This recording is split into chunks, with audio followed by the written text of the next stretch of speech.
So our next storyteller is a wonderful gentleman named Brian McManus, and I don't know if he's telling the story that I know he put together, but I'm excited to find out if this is a new story or he's just honed his existing story that he created recently. So Brian, it's all you.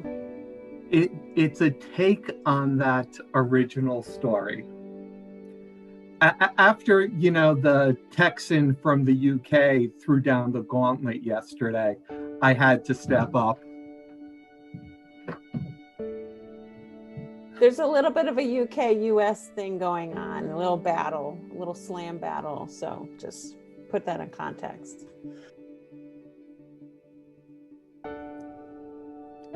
I can do this, I thought to myself. As I caught that cold can of beer my buddy tossed to me. It was a beautiful Friday afternoon on the golf course.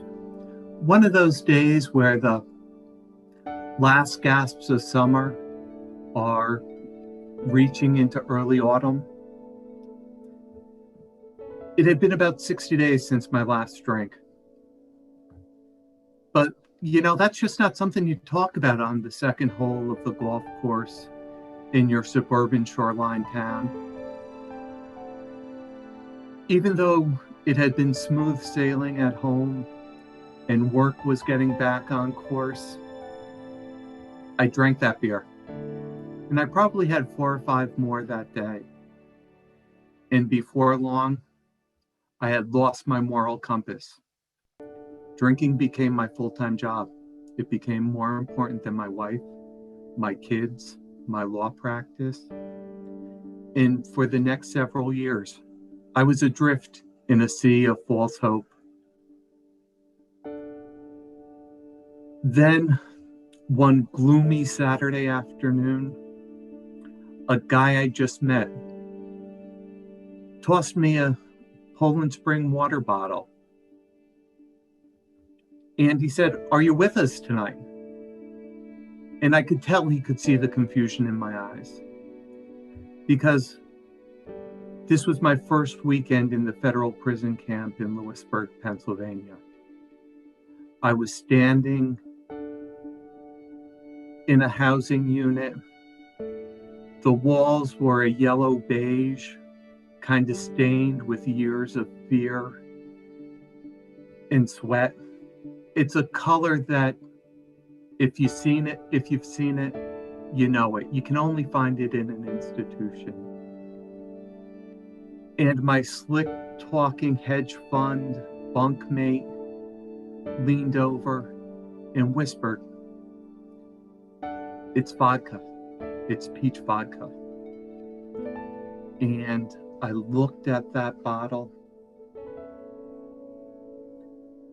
and it had been 13 months since my last drink. It had been 13 months since my wife. It had been 13 months since my disease had told me that my wife and my daughters were better off without me. But it also had been 13 months since I didn't listen to my disease and I asked for help in that small emergency department observation room. It had been 12 months since I had turned myself in. I had walked into the U.S. Attorney's office with my lawyer and told him about the money that I had stolen from my clients. I looked back down at that water bottle and I thought about my safe harbor, my wife. I thought about my true north, my 3 daughters.